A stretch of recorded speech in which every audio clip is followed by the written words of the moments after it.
So this one's going to be a bit different. I'm going to be sharing my personal experience of being an Asian American in Latin America. Especially during these times where much of the world economy is still shut down here in 2020, with many borders still being closed. This is especially rare, being someone that is ethnically Asian in Latin America. So I'll be sharing my personal account of it. I feel this topic is fairly undercovered, as when I was doing my own research, I didn't find a whole lot of information about this, so perhaps sometime in the future this will be helpful to someone. Alright, so a bit of background. I spent about 5 months in 2 different Latin countries, Mexico and Brazil. I was in 5 different states in Mexico and 4 in Brazil. Spent 3 to 4 months and about 1 month respectively in each of them.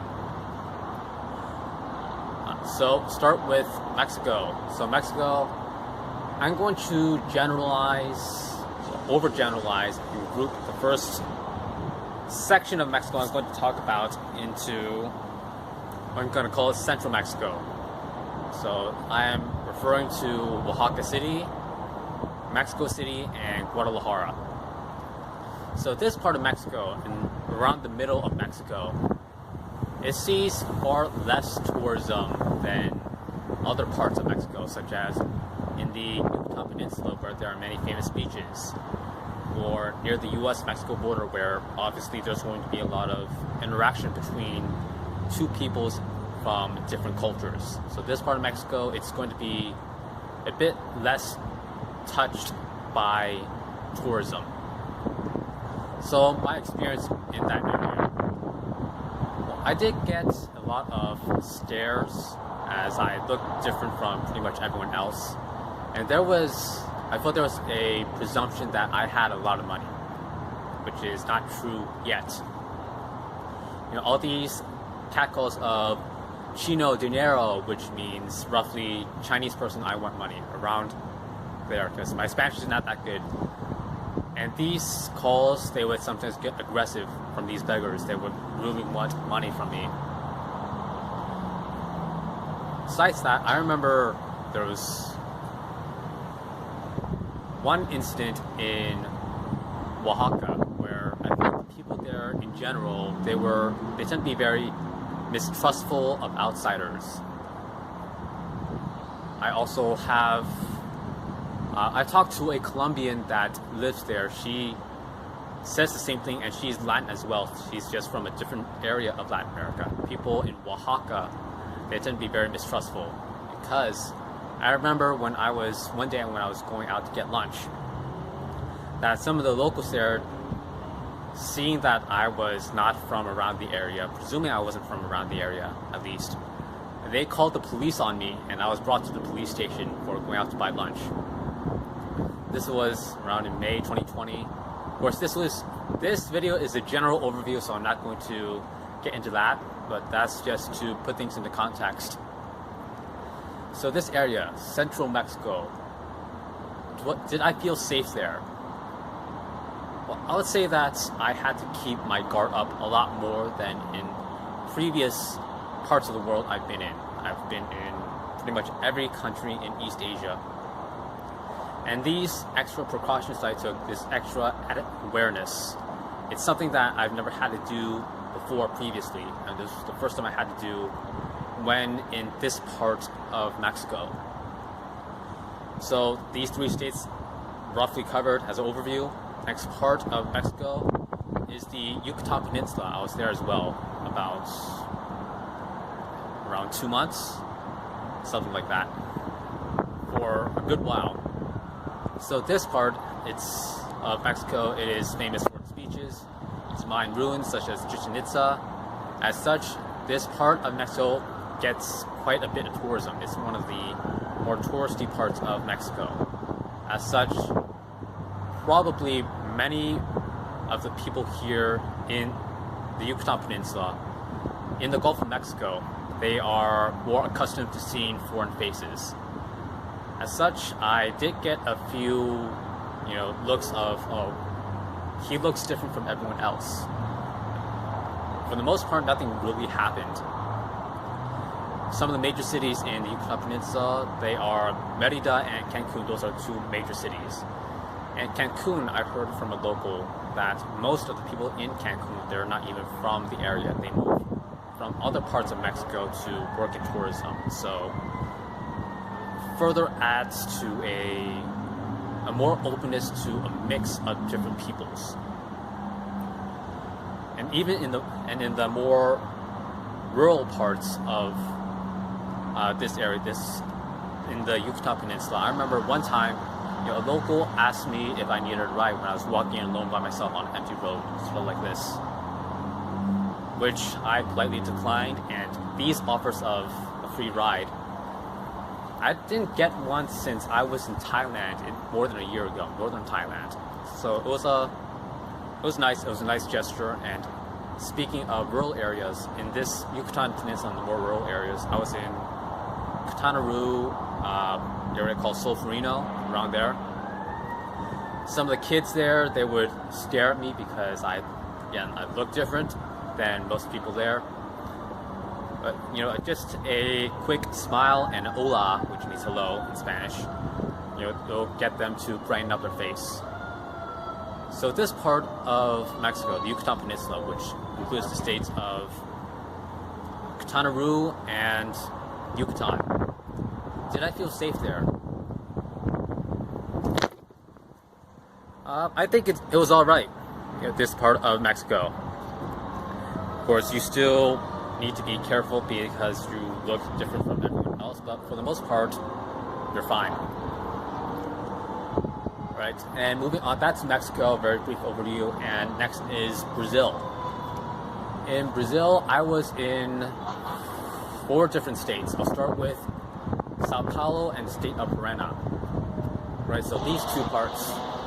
Sao Paulo first. So Sao Paulo is, Brazil in general has a long history of immigration, and with Sao Paulo in particular, there's a large Brazilian population of Japanese descent. These people have been in Brazil. They immigrated starting more than 100 years ago.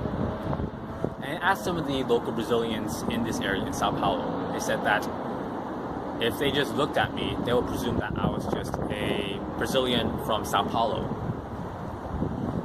So in Sao Paulo, I could blend in because I looked like a lot of the local Sao Paulan people there, which was a refreshing experience because I was so used to being stared at in Mexico, being able to blend in again just for a little bit while I was in Sao Paulo. It was a throwback experience of being in East and Southeast Asia, where I could just, if I didn't say anything, and people just looked at me, they'll presume that I'm from the area. I've got a lot of comments when I was in Southeast Asia of, oh, you look Filipino, or you look Thai. Same, just roughly in Sao Paulo as well. And the neighboring state of Paraná, which the most famous site there is the Falls de Iguazu, which is the widest waterfall in the world.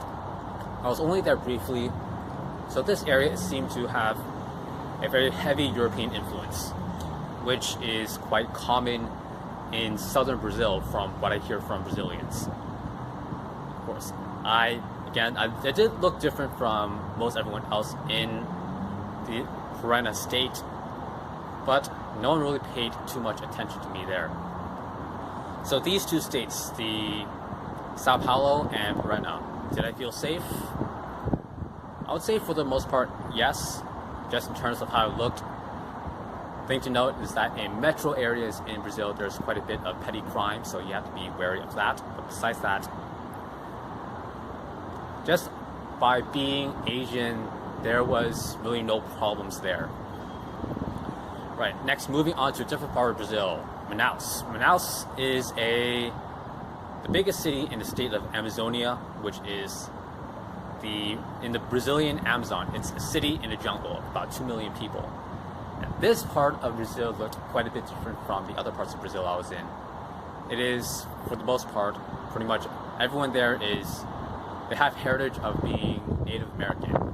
And I definitely look different from everyone else here in Manaus.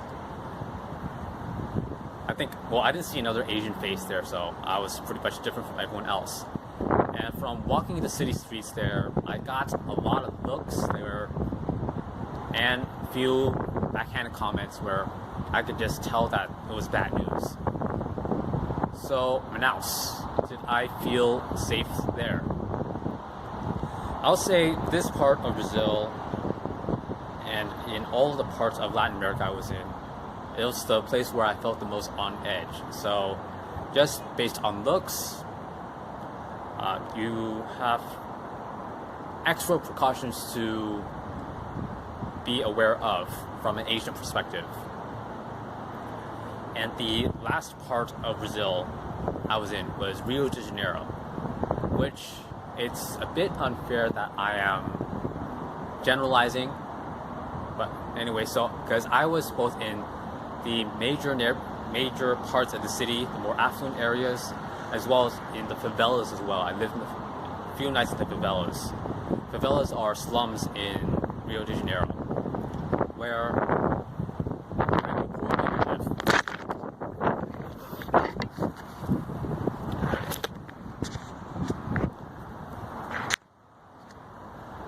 Right, so Rio de Janeiro, I would say that even though it's very close to Sao Paulo, there weren't a whole lot of Asians there, which I was kind of surprised. It's only about 5-6 hours by car or bus away, and there were very few Asians. But even so, in the major parts of Rio, no one really paid too much attention to me just by the way I look. The favelas, though, they were a bit of a different story, as it felt more like when I was in Manaus, when I was in the favelas in Rio. So in Rio, did I feel safe? Rio was okay. It wasn't. I didn't feel as at home as I was in Sao Paulo, but in the major, more frequented areas by more affluent people, it was fine. The favelas, though, they can be a bit more sketchy. As favelas, for those that don't know, the favelas in Rio, they are stereotyped for being very violent and have a lot of drugs as well. So that's my brief overview of being Asian in Latin America.